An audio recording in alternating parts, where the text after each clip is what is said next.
In this video, I'll show you October 31st, 2022, Deputy Jamie Godey of the Columbia County Sheriff's Office stopped 61-year-old visually impaired veteran James Hodges while crossing the street after jury duty in Lake City, Florida. Mr. Hodges was carrying his cane, which he sometimes used to help him navigate while walking in the back pocket of his jeans, and according to Deputy Godey, she initiated the stop because she believed it was a firearm. Hi there! Hey. What's this in your back pocket? I just saw you walking it. It's a navigational age. What's the problem? You a tyrant? Yeah, I am actually. What's your name and date of birth? I don't have to give that unless Yes, I'm sir. doing. I was investigating. You have reasonable. Do you want me to put you in suspicion. handcuffs right now? Yes, sir, I do. What is your suspicion? It looks like you're carrying a gun in your back pocket. I'm stopping to make sure you're carrying it properly. You don't have you to... ensured that it's not a firearm? No, you keep turning so I can't see it. You don't have to be to me. Well, you're being one to me. No, sir. I'm Have doing a my good job. day. Am I detained? Yeah, you are. What's your name and date of birth? It does not matter. Yes, sir, it does. Do you have a crime? Would you like me Call to your put you in? supervisor, He's right please. here. All right. After Mr. Hodges displays his cane to Deputy Godey, she informs him that he's still being detained and orders him to provide his name and date of birth. While Florida law allows licensed individuals to carry a concealed firearm, Section 790.053 of the Florida statute says, quote, "It is unlawful for any person to openly carry on or about his or her person any firearm because the cane in Mr. Hodges' his pocket was mostly visible."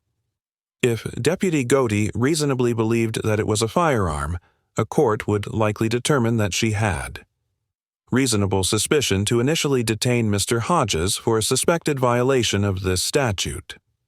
Still, even setting aside for a moment the reasonableness of her alleged belief that the cane was a firearm, a court would almost certainly conclude that she could not continue to detain and attempt to identify Mr. Hodges after discovering he was not carrying a firearm under Section 901.151 of the Florida statutes, which is known as the Florida Stop and Frisk Law, quote, "whenever any law enforcement officer of this state encounters any person under." Circumstances which reasonably indicate that such person has committed, is committing, or is about to commit a violation of the criminal laws of this state or the criminal ordinances of any municipality or county. The officer may temporarily detain such person for the purpose of ascertaining the identity of the person temporarily detained and the circumstances surrounding the person's presence abroad, which led the officer to believe that the person had committed, was committing, or was about to commit a criminal offense. However, as the Supreme Court explained in the 1983 case of Florida versus Reuter, quote, "The scope of the detention must be carefully tailored to its underlying justification. An investigative detention must be temporary and last no longer than is necessary to effectuate the purpose of the stop. Similarly, the investigative methods employed should be the least intrusive means reasonably available to verify or dispel the officer's suspicion in a short period of time. Based on this and other precedent, the First District Court of Appeal of Florida determined in the 2000 case of Eichner v. State that, quote, follows from these authorities that an investigative detention can be valid only as long as a reasonable and articulable suspicion continues to exist. The suspect must be released if the investigation dispels the concern that initially justified the detention, and if the officers have not acquired any other basis to continue the detention. Here, reasonable suspicion only existed as long as Deputy Godey believed that Mr. Hodges might be openly carrying a firearm as soon as her investigation revealed that Mr. Hodges was carrying a cane and was in no way engaged in criminal activity. He could no longer be constitutionally detained. Sir, what's the stop you for? For a walking stick. And it could look like a weapon. She asked you to present it, okay? Now she's asking me for ID. Okay. I don't need the ID unless there's reasonable articulated suspicion that I have committed a crime and committing a crime or about to do a crime. Sir, and her suspicion was that you were armed, okay? And she's asking you for your ID. Well, now she has verified that I am not armed. Okay. So there is no problem. Do you have your ID or not? I do have my ID, but you don't need it. Okay. Okay?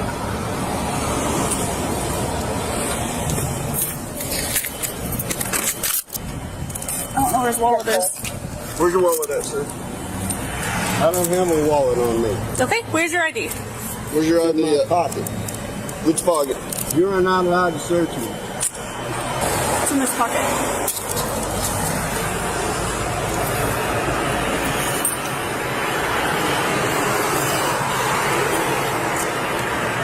There you go. Thank you. I want your names and badge number. Sergeant Randy Harrison assists Deputy Bodie in placing Mr. Hodges in handcuffs and searching his pockets as the Supreme Court of Florida held in the 1992 case of Reynolds versus State. Quote, "Police may properly handcuff a person whom they are temporarily detaining when circumstances reasonably justify the use of such restraint." However, the court clarified that, quote, "We do not suggest that police may routinely handcuff suspects in order to conduct an investigative stop. Whether such action is appropriate depends on whether it is a reasonable response to the demands of the situation." Applying this standard, the court concluded that the continued handcuffing of an individual after a pat-down confirmed he was not armed was illegal because, quote, "The suspects offered no resistance, were not particularly belligerent, and did not make any threats." Still, in the 2016 case of Quasi versus State, the 4th District Court of Appeal of Florida concluded that, although, quote, "Courts have generally upheld the use of handcuffs in the context of a Terry stop where it was reasonably necessary. Protect the officer's safety or to thwart a suspect's attempt to flee. In the case at hand, placing the defendant in handcuffs constituted an unlawful stop because in addition to the fact that the officer had no reasonable suspicion on which to base the detention, quote, the defendant gave the officer no reason to suspect he would flee and no reason to suspect he was armed or dangerous. Likewise, the Clausey court found that the officer conducted an unlawful search when patting the defendant down while handcuffed and, quote, finding nothing that suggested a weapon. The officer reached into the defendant's pocket and removed his cell phone and cigarette paper. The court determined that the search was unlawful because, quote, "Case law consistently holds that an officer must have a reasonable belief that their safety is in danger, and if so, must limit their contact to performing only a pat-down search." And, quote, "The officer exceeded the permissible scope of a pat-down, even if he had reasonable suspicion, which he did not." In this situation, a court would probably hold that the officers had no reasonable suspicion to continue to detain Mr. Hodges, and that even if they did, the use of handcuffs and the search of Mr. Hodges' pockets were illegal because he showed no indication that he was a flight risk, and he had already proven he was not armed when he demonstrated that he was carrying a cane and not a firearm. Preferably Hotel your cards. 322. Sir, are you legally blind? Yes, I am. Okay. I had to walk up here in the dark for jury duty, which was canceled. Why aren't you using your stick? You don't have to use your stick all the time? Not all the time. Green. All right, Mr. Hodges. Was that hard?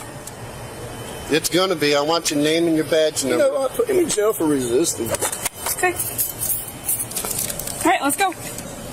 Mr. Hodges implies he will be filing a complaint and asks for the officers' names and badge numbers. Sergeant Harrison tells Deputy Bodie to, quote, "put him in jail for resisting." Section 8, 43.02 of the Florida statute states that, quote, "Whoever shall resist, obstruct, or oppose any officer in the lawful execution of any legal duty without offering or doing violence to the person of the officer shall be guilty of a misdemeanor of the first degree." In general, courts have concluded that individuals can be convicted under this statute for refusing to apply with a lawful order from an officer.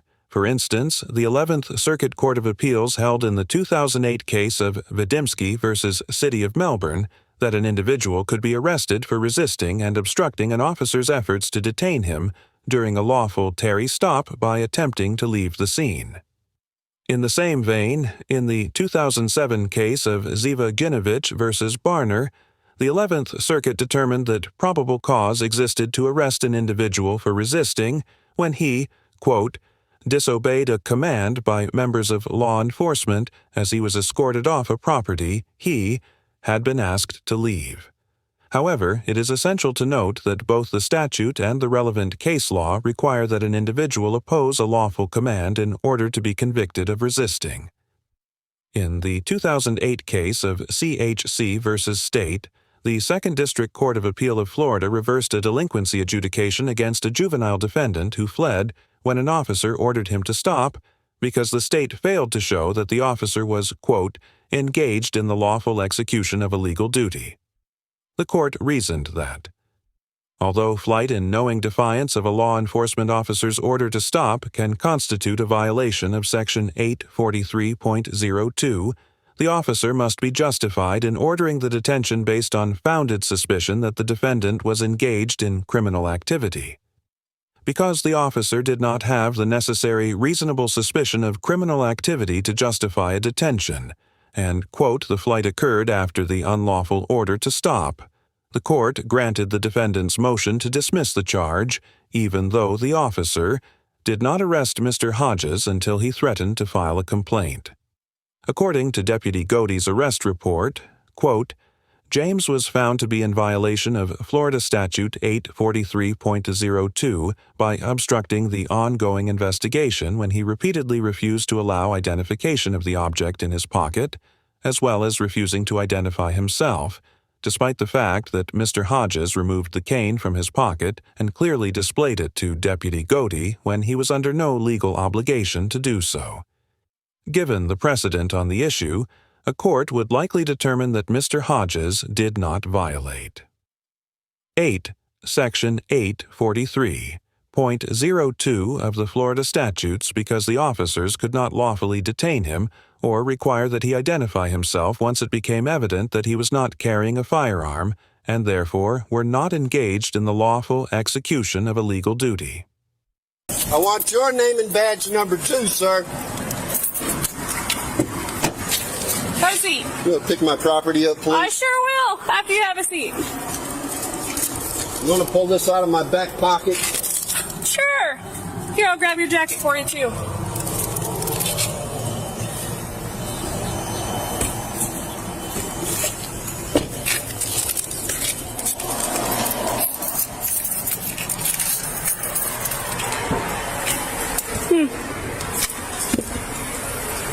Mr. Hodges was charged with resisting without violence in violation of Section 843.02 of the Florida statutes.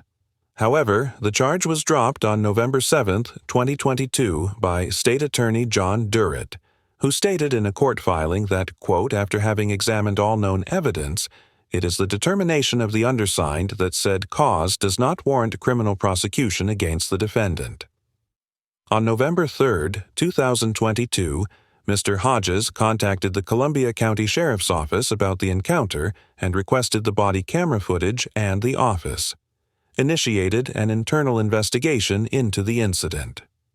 As a result, according to a video statement from Sheriff Mark Hunter, which was released on Facebook, the department determined on November 11th that both officers had violated policy during the interaction.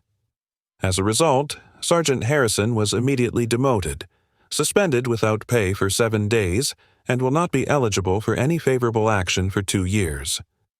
Deputy Godey was suspended without pay for 2 days, and both officers will be required to undergo remedial civil rights training and comments. In the original video on his YouTube channel, Mr. Hodges seems to indicate that he will be taking legal action against the officers, and a GoFundMe campaign has been created to assist Mr. Hodges with the related expenses. I've included the link to the campaign in the description below.